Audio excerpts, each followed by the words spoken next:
At 80, Pattie Boyd is done staying silent. Once the radiant muse behind rock legends George Harrison and Eric Clapton, her face was immortalized in songs like Something and Layla. But behind the fame lay a private world of betrayal, isolation, and heartbreak. This isn't just a story of inspiration anymore, it's one of survival. Born in Somerset, England in 1944, Pattie's early life was shaped by instability. Her father's RAF service took the family to Kenya, but divorce brought them back to England. By the 1960s, she was a restless teen in London. Her break came unexpectedly. Discovered while working at a salon, she soon graced covers of Vogue and Elle. With her iconic beauty and bohemian style, she became a defining face of the swinging 60s. But her life truly changed in 1964, when she landed a small role in A Hard Day's Night and met George Harrison. The Beatles' quiet guitarist fell hard and fast. They married in 1966, and Harrison wrote timeless love songs for her.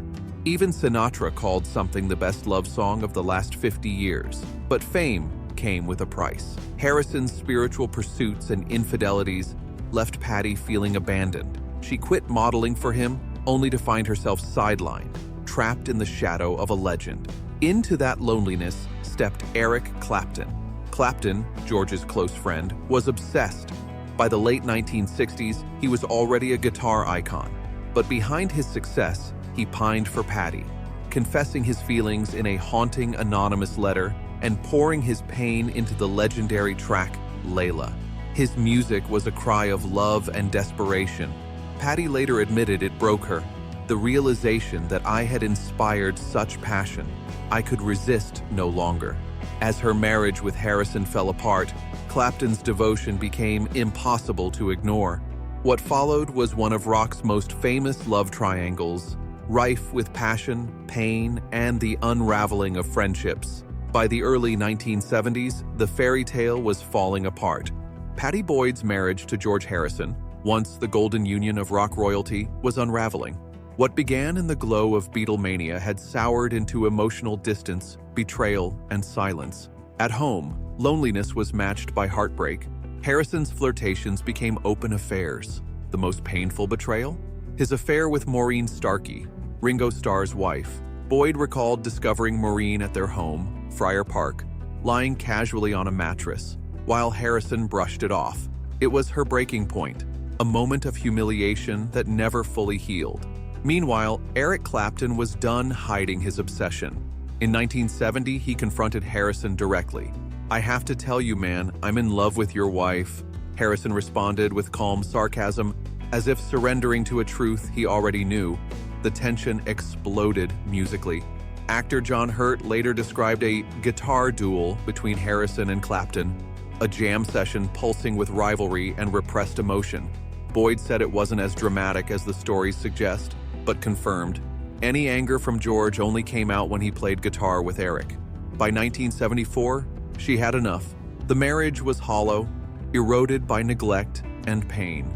Boyd walked away, ending a near decade as the wife of a Beatle. But her escape from heartbreak led straight into another storm. Clapton had waited years, but he brought his demons with him.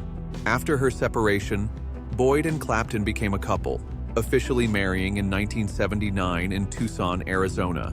Harrison even attended the wedding, jokingly calling Clapton his husband-in-law, a surreal moment that masked deeper tensions. For a while, it seemed the long-awaited love story had finally bloomed. But behind the scenes, Clapton's struggles with addiction turned the relationship toxic. Years of heroin use had left a shadow, and alcoholism soon took over.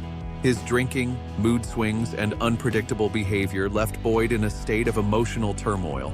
What should have been a stable and loving marriage quickly became another prison of emotional turmoil.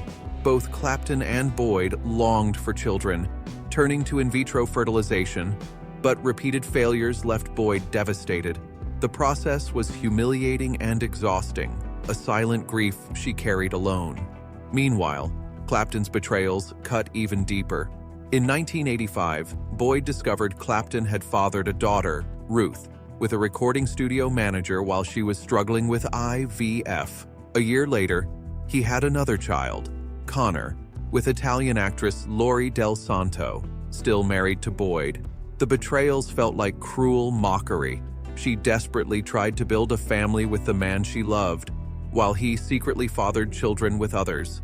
By the mid-1980s, addiction, infidelity, and broken dreams tore their marriage apart. Boyd left Clapton in 1987, divorcing 2 years later. She admitted, "I had lost my sense of self. Who was I? I was no one."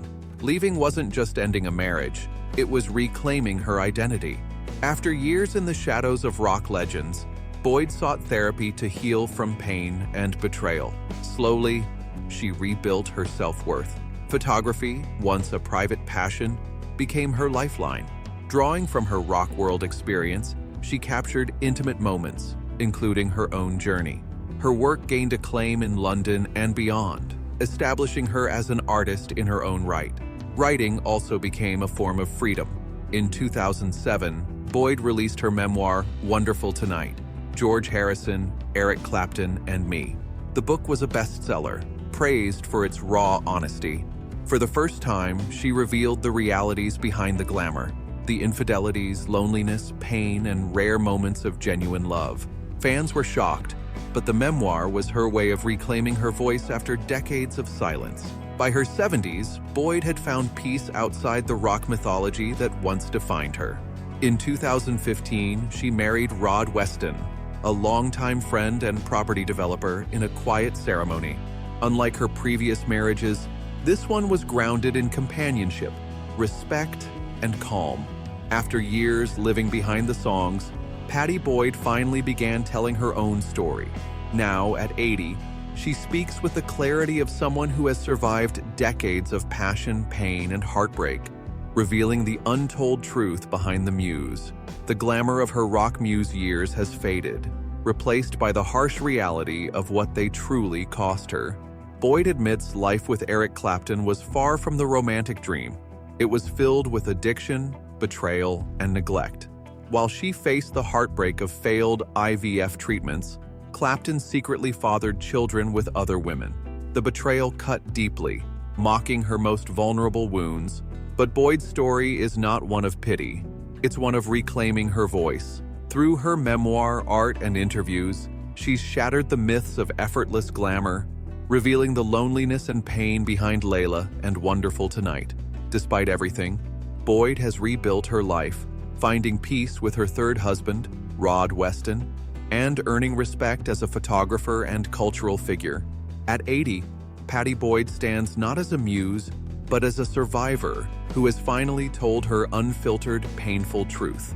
What do you think about Pattie Boyd's shocking revelations about her marriage to Eric Clapton? Was she unfairly treated, or simply caught in the storm of fame and ego? Share your thoughts in the comments below, and don't forget to like, subscribe, and hit the bell so you won't miss our next story.